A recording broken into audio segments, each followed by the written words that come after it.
One local race that still has some drama left is in the 24th Congressional District. News Channel 3 senior reporter John Palmentary is live. And John, there will be a runoff, but it's still unclear who will face off in November.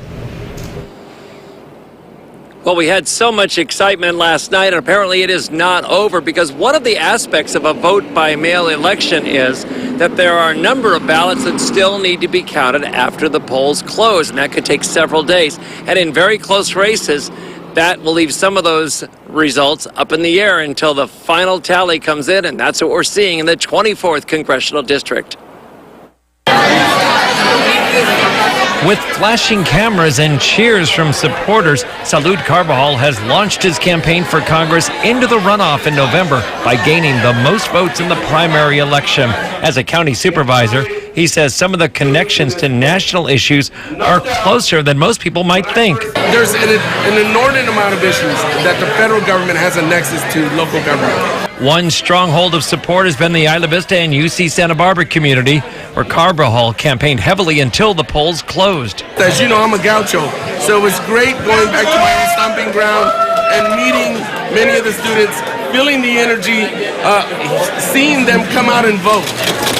Still too close to call, with many vote-by-mail ballots left to count in the next few days, is the second-place finisher for the runoff in the general election. Currently, Justin Farid has the spot and is confident in his message as a candidate that is not an elected official. I think it's necessary that we have people who understand our issues, that are going to bring leadership that will have a positive impact, not only here and now, but for decades.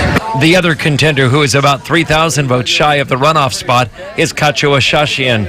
He spoke to us after coming back from his assembly work in Sacramento as he looks for a higher office. It started with the county level on a smaller scale, then on the state level on a larger scale. Now we're looking at the federal level on a much larger scale. But the experience is what gets me all going.